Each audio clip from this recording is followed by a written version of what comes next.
ibi tí à ń bá ọ̀rọ̀ Islam lọ láyé lónìí a ti ń fẹ́ da kíní yẹn pọ̀ ó sì ti ń jẹ́ kí àwọn ẹlẹ́sìn míì kí wọ́n máa lò against wa púpọ̀.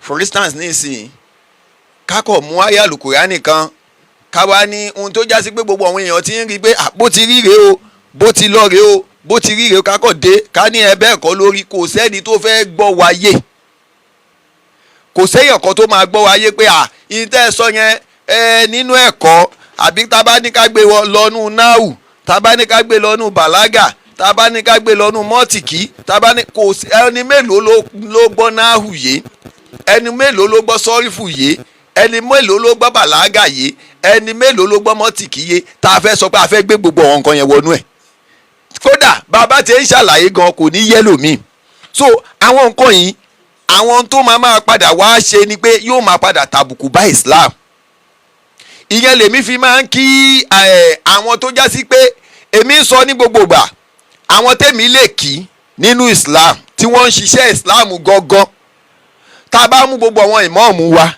tí wọ́n ń ṣe wáàsí ní gbogbo ọjọ́ mẹ́jọ gbogbo ọjọ́ Jímọ̀ tí wọ́n ń ṣe wáàsí àwọn àfáà wa kọ̀ọ̀kan tí wọ́n dá ẹ̀hálíkọ̀ lẹ̀ àbí tí wọ́n dá sàlátù lẹ̀ tí wọ́n ń ṣe wáàsí nínú àsàlátù wọn àbáwọn àfáà wa tí wọ́n ń kọ́ mọ́ ń kéwù mi ì sọ wọn àfọ́ olóde o mi ì sọ wọn àfáà tó já sí pé àfáà tiwọn ìjọ mọ́lúdì làá máa mọ̀ wọ́n ìjọ Ramadan làá máa mọ̀ wọ́n irú àwọn àfáà bẹ́ẹ̀ kọ́ là ń sọ àwọn yẹn ò ṣiṣẹ́ Ọlọ́run iṣẹ́ àpò wọn iṣẹ́ ohun tó ń fẹ́ jẹ ni wọ́n ń ṣe àwọn àfáà tá a wá lè sọ pé wọ́n ń ṣiṣẹ́ Ọlọ́run tààrà tá a lè gbé kùdùsì fún wọn bíi bàbá wa ti bí kí ni iṣẹ́ wọn gan kí ni iṣẹ́ àwọn àfáà gan àwọn àfáà tẹ́mi wá lè sọ pé wọ́n ń ṣiṣẹ́ yóò kàn dàbẹ́ pé ẹlòmíà ní bóyá nítorí kí ni irọ́ o tá a bá mú bàbá wa akadip bàbá wa Malam Yusuf Adépọ̀jù wàláhì tàláì súnmọ́ bíláì bàbá yẹn ń ṣiṣẹ́ púpọ̀ eléyìí ń ṣe pé nítorí pé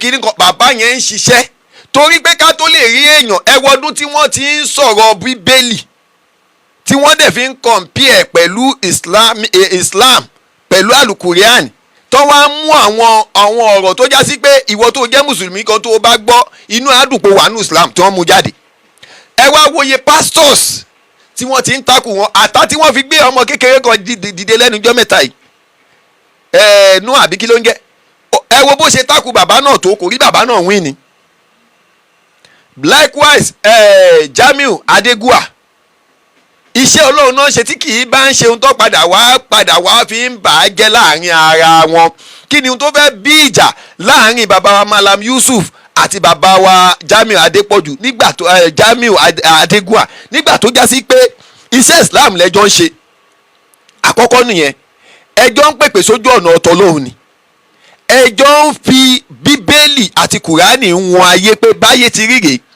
èmi ò wá mọ ohun tó yẹ kó bí ìjà láàrin ẹ̀yin méjèèjì ìyẹn gangan ló yẹ kẹ́ ẹ wá ṣe àtúnṣe lórí ẹ̀ torí pé tó bá sọ pé èèyàn ń ṣiṣẹ́ Ọlọ́run iṣẹ́ Ọlọ́run ni o àwọn tó ń ṣiṣẹ́ Ọlọ́run nìyẹn tó bá sọ pé jihad pé ànábì jagun lójú ọ̀nà ẹ̀sìn ohun tánábì ṣe náà àwọn pípù yìí ń ṣe o àánú ni wọ́n rí gbà o torí pé ànábì náà face àwọn kèfèrí bẹ́ẹ̀ gẹ́gẹ́ náà ni Malam Yusuf Adépọ̀jù Jamiu Adégún àti gbogbo sẹ́ẹ̀tì wọn tó fi ṣe tí wọn náà ń takuru ẹ̀ àwọn tá a lè sọ pé wọ́n ń ṣiṣẹ́ Ọlọ́run nu ẹ wo bàbá wa ìmọ̀ọ́mọ̀ àgbàlẹ̀ Ògbómọ̀ṣọ́ Sheikh Dr. Tọ́lẹ̀ àtẹ́lẹ̀mí ànítoró jẹ́ àfáà mi irọ́ o kì í ṣe pé torọ́ jẹ́ àfáà mi tẹ́ bá wo iṣẹ́ tí bàbá yìí ṣe ẹ mọ̀ yìí pé iṣẹ́ takuntakun ni bàbá yìí ṣe lójú ọ̀nà tọ́lọ́hun kéèyàn tó lè bold lórí podium bẹ́ẹ̀ yẹn kó dẹ̀ máa sọ ọ̀rọ̀ òtítọ́ ọ̀rọ̀ ẹ mú àáfàá mẹ́rin tó ṣe irú ẹ̀rí lẹ́yìn bàbá wa Muyideen Ajani Bello àwọn nǹkan tí Islam need tá a fi lè máa pe ara sójú ọ̀nà ẹ̀sìn Islam òun nìyẹn tá a bá wá lọ kúrò ńbẹ̀ ẹnìkan ṣoṣo tí mo tún wá ń bẹ̀rù tí mo wá ń bẹ lọ́hùn fún pé kọ́lọ́hún kó jọ kó túbọ̀ bá wa lọ́rẹ̀ ẹ̀mí ẹ̀ ọmọdé ni wọ́n lóòótọ́ àmọ́ wọ́n ti dàgbà wọ́n pọ̀ sẹ́ẹ̀tì wọ́n pọ̀ o àmọ́ ẹnì yìí nígbà tí mo tún wá rí àwọn ìwé tí wọ́n lọ rà tó pọ̀ rẹpẹtẹ tí wọ́n sọ pé ní àwọn ìwé ẹsẹ̀ Ifá, àwọn ìwé ọ̀rọ̀ Ifá, àwọn ìwé ọ̀rọ̀ kíní tó já sí pé ó báàkì Islam.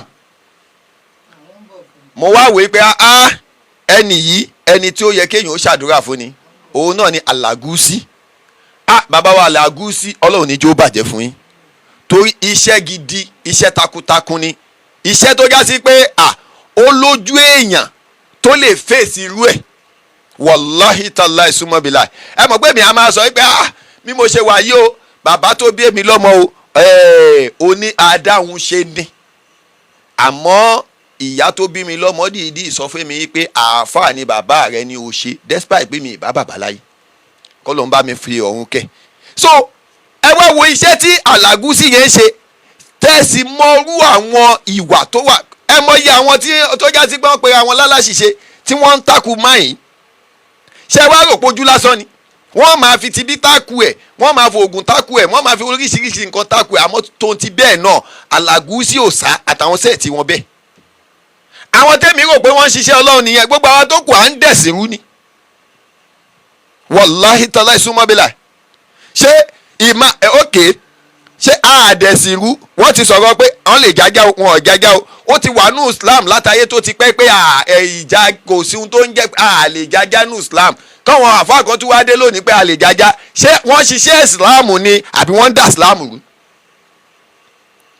Àbí kí àwọn kan jáde lónìí kọ́ máa sọ pé kò sí bí wọ́n ti lè tó, kò sí bí wọ́n ti lè dàgbà tó, kò sí bí wọ́n ṣe lè tó. Ẹ̀rí Ìmáàmù Ṣàfí rahimahullah ó ní àlè ìlímù yẹrùfà ò bẹ́ẹ̀ ta lá ìmọ̀ ń dàlà o wàlìjálù yàdìmù bẹ́ẹ̀ ta lè ìsì wàlẹ̀ kárọ̀mì. Ó ní ẹ̀rí ìmọ̀ a máa gbé ilé dúró láìsí pílà, àmọ́ àìmọ̀kànmọ̀kàn á sì máa da ilé tó ti kọ́ wá dáwó. ẹ wo iṣẹ́ táwọn bàbá wa ti ṣe lánàá, ẹ wo ayélujára, ẹ wo táwọn sàábé ṣe kó ayélujára jọ, ṣé ká ní wọn ò ṣe tó ni? Tó bá jẹ́ pé àwọn sàábé ti ṣe àbòsí wa tí gbogbo ayélujára ò sí mọ́, ẹ wá sọ látijọ́ tá ayélujára ti wà ìjọ pé méjì rí, kí ló wá dé lónìí tá a ti fẹ́ sọ ayélujára di méjì mẹ́ta?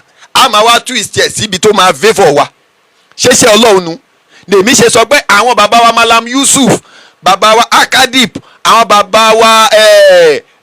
bàbá wa Jami Adegunwa, àwọn bàbá wádórí bàbá wa Alagusi, àwọn yẹn ni wọ́n ń ṣiṣẹ́ Ọlọ́run lọ́wọ́.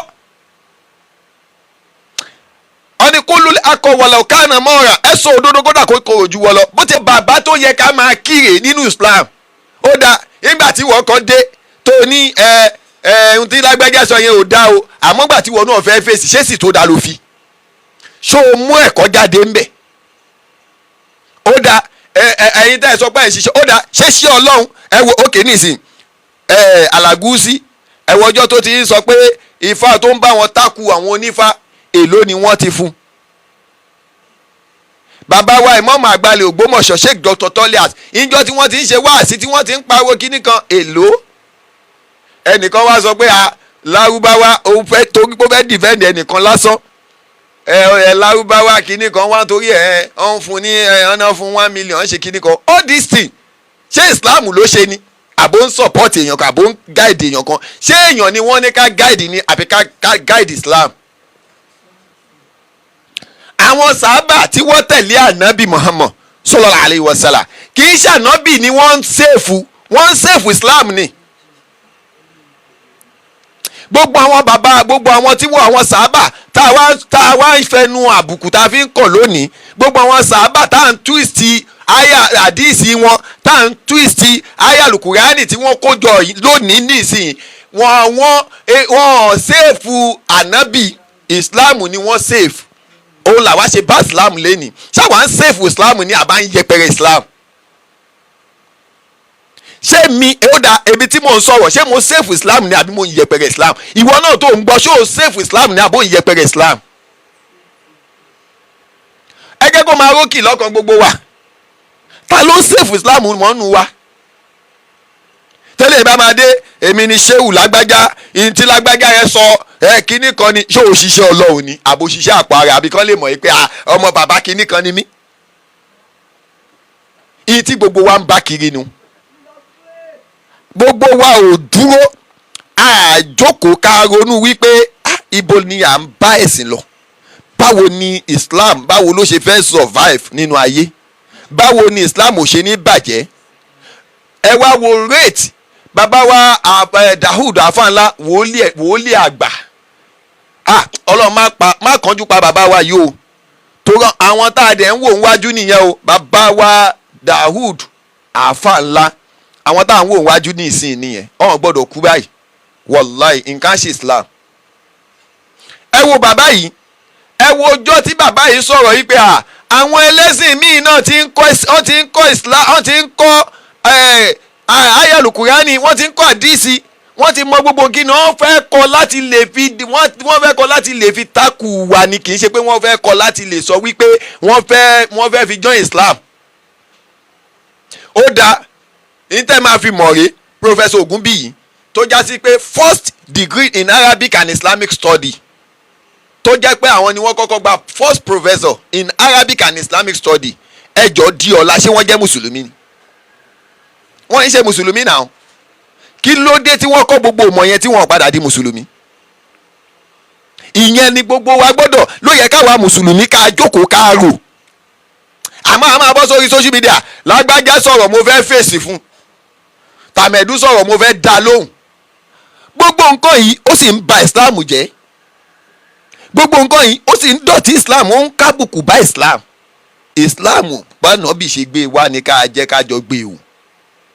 Ànábì ò gbé wá ló ní ẹlẹ́yàmẹ̀yà, ànábì gbé wá ní Islam ẹyọ kan ṣoṣo ni. Gbogbo wa ti ń pín yẹ́lẹyẹ̀lẹ o. Ẹlòmíì kò jọ Islam, kò jọ Shia, kò jọ nǹkan lẹ́lòmíì ń ṣe o. Àwa mọ̀ bóyá ṣé Islam ló ń sọ̀pọ́tì ni, àbó ń sọ̀pọ́tì Shia, àbó ń sọ̀pọ́tì àwọn ẹlòmíì. Kò sí ìta àmọ̀mọ́ ń bẹ̀. Ó jẹ́ kí Islam ó tiẹ̀ sú everybody. Gbogbo ẹ̀yin tẹ́ ń gbógun ti ọ̀tá Islam, Ọlọ́run níjó bàjẹ́ fún yẹn, ẹ̀ ní jábọ́ o, ẹ̀ ní jábọ́ o. Látòrí bàbá wa Akadib, ẹ wo ọdún tí bàbá yìí ti ń bá bọ̀, bàbá wa Malam Yusuf Akadib, Ọlọ́run níjẹ́ ẹ jábọ́ o lágbára Ọlọ́run.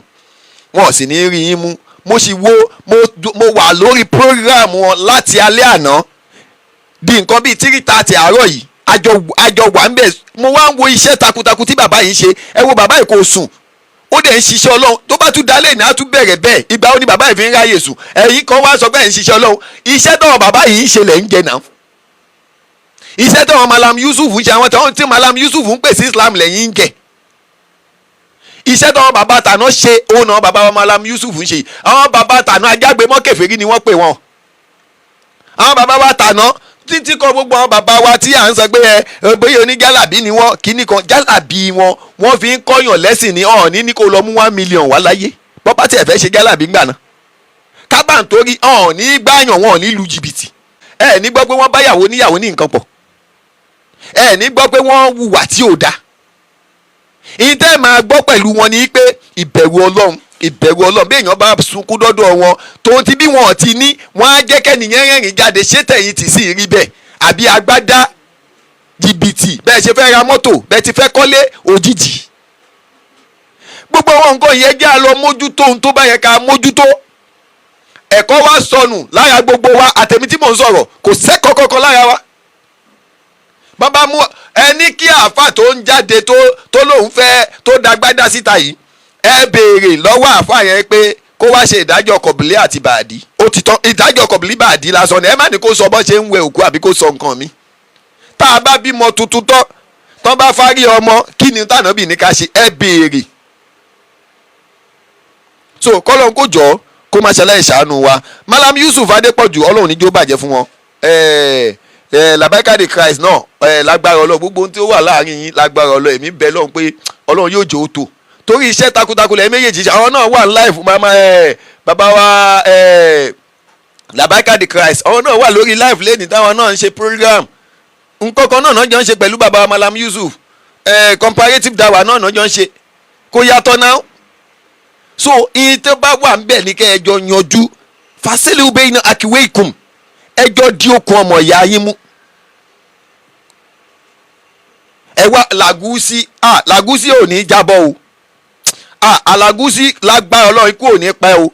A ní ẹnìkan dìídì pè mí báyìí pé ms bàbá àbíkílù idiot máa yẹn ẹnì yẹn wá fi fídíò yẹn wọ̀n mí wá ní àfàkẹ́bí báwo lè wo orú ọ̀rọ̀ yìí kìíní kan mo ṣàkọ̀ ń wò pé àwa táwa ní mímọ̀ báyìí báwo la ṣe fẹ́ takuru bọ̀bọ̀ yìí àmọ́jọ́ tí mo rí Alagusi wàláhì ọkàn mi wá balẹ̀ pé Islam ní fúnṣọ because rate táwọn aláṣìṣe yẹn fi ń jáde pé sẹ́ àwọn fẹ́ ti Islam wo àìwá wo àwọn Alagusi yẹn àìwò wàhálà tó ṣe tó fi lọ ra àwọn òwe Ifá yẹn ọmọ àrà tó pọ̀ gan ni àṣegbà ẹ mo wá ṣe mọ̀ pé àṣẹ inú Islam mo wà nígbà tí wọ́n play kíní tí ẹ máa gbọ́ o. Kí ni Ifá sọ nípa Jímọ̀? Ẹ má bínú pé mi ò drop episode lánàá mo kàn ní ìdásísinmi lánàá ó rẹra díẹ̀. ṣé ń gbọ́. ẹ má bínú. ṣé ń gbọ́. mo ti sọ pé ojoojúmọ́ náà ní máa da Ifá fún gbogbo yín. Alagusi kò ní burú fún yín lágbára Ọlọ́run. kí n gbé fáwá sí TikTok àwa ti bá yín gbé fáwá báyìí. Kí ni Ifá sọ nípa Jímọ̀? Ifá ní ẹ jẹ́ kí búnibúni ó máa búni ẹ jẹ́ kí pẹ̀gànpẹ̀gàn ó máa pẹ̀gàn àbàyà búnibúni àbàyà pẹ̀gànpẹ̀gàn adíá fún Jímọ̀ tọ́láhùn ò ní kí ẹ jẹ́ ká lọ kí Jímọ̀ olóyin ẹ jẹ́ ká lọ kí Jímọ̀ ọjọ́ ńlá. ẹsẹ̀ fánú o. ẹ rí i pé ìwé Ifá náà ó recognize Jímọ̀ tí Ọlọ́run sọ fún wa pé ya ayyuhal ladhina amanu idha nudiya lis-salati min yawmil jumu'ah fas'au ila dhikrillah wa zawil bay'. ẹ gbọ́ Ọlọ́run tó bá dijọ́ Jímọ̀ ẹ̀yin mùsùlùmí gbogbo tẹ́ bá ń ṣe gbogbo iṣẹ́ tẹ́ bá ń ṣe Ọlọ́run ní ẹ pàtì kẹ́ lọ kírun Jímọ̀. bẹ́ẹ̀ni. Ifá òun náà ń pèpè lọ bí ìrun Jímọ̀. ṣẹgbọ́. ti mọ̀ wípé Ọ̀rúnmìlà àníṣe òun náà kírun. ṣẹgbọ́. tẹ́ bá pè wá lẹ́wọ́ àràbù àníṣe Ọ̀rúnmìlà náà ẹ̀rọ àràbù ni. tó bá dọ̀la lágbára Ọlọ́run àá da Ifá ibi tí Ọ̀rúnmìlà ti sọ ọmọ ẹ̀ lórúkọ mùsùlùmí. ṣẹgbọ́. ibi táwọn ọmọ Ọ̀rúnmìlà ti ń lọ ìkómọ ibi táwọn ọmọ Ọ̀rúnmìlà ti ń ṣe jálàbí ibi táwọn ọmọ Ọ̀rúnmìlà ti ń kírun ibi táwọn ọmọ Ọ̀rúnmìlà ti ń lọ òde òkú àá da Ifá yẹn lọ́la sọ́túnla ẹ máa expect ẹ̀ inshallah. Alagusi nǹkan ò ní ṣe yín lágbára Ọlọ́run láṣẹ Ọlọ́run nǹkan ò ní ṣe yín eléyìí ni wọ́n ń pè ń dá wà ẹ lọ ń gbágbádá kiri yẹn ẹ lọ kágbádá dànù Ọlọ́run kó ṣàánú wa ẹ yé ba ojú ìsìlámù jẹ́ mọ́ ẹ máa wá búra yín lóde ẹlòmíì èsì ọmọ ibi òkú mọ ni èsì ló wá fi ń bẹ̀ Ọlọ́run kó jọ kó má ṣàlàyé ṣàánú wa kọlọ má ṣàlàyé dúró tiwa bàbá wa ìmọ̀ọ́mù àgbàlẹ̀ Ògbómọ̀ṣọ́ Sheikh Dr. Tọ́lẹ̀ àti Yunus Ayílára Ọlọ́run ní jẹ́ ó bàjẹ́ fún wọn bákan náà bàbá wa Sheikh Muhammadu Muhibudeen Ajani ọmọ aláyọ̀dé Ọlọ́run ní jẹ́ ó burú fún wọn kò sí ní bàjẹ́ fún gbogbo wọn bàbá wa tí wọ́n jẹ́ imams lórí ilẹ̀ Yorùbá Ọlọ́run ní jẹ́ ó bàjẹ́ fún wọn gbogbo ilé kéwú tó wà ní ilẹ̀ Yorùbá pátápátá tó wà nílẹ̀ káàró jíire gbogbo ilé kéwú Ọlọ́run ní jẹ́ ó tètè pa kò sí ní bàjẹ́ fún gbogbo ilé kéwú kọ̀ọ̀kan pátápátá àmọ́ ẹ̀yin àfa wa nínú ilé kéwú nílé kéwú ńláńláńláńlá ẹjọ́ ẹ̀kọ́ ẹ̀sìn ní kẹ́kọ́ wa ẹ̀kọ́ ṣẹ̀ríyà ní kẹ́kọ́ wa kọ́ wa lẹ́kọ̀ọ́ ṣẹ̀ríyà ẹ jẹ́ ká mọ ẹ̀pá ẹ̀sìn ká mọ ẹ̀kọ́ ẹ̀sìn ẹ gbàgbé gbogbo ìtókù gbogbo controversy tẹ̀ ń bára yín fà mú mọ kéwú ju lágbájá lárúbáwá lásán ni Professor Ògúnbíyì mọ kéwú ju everybody lọ kí náà fi ṣe sọ padà torí ẹ̀ di mùsùlùmí ni so kọ́lọ́n kó jọ kó ṣàánú wa kọ́lọ́n kó dúró tiwa kó wà pẹ̀lú wa ǹjẹ́ a tún máa pàdé ní ìjọ mi láṣẹ Ọlọ́run ó dàbọ̀.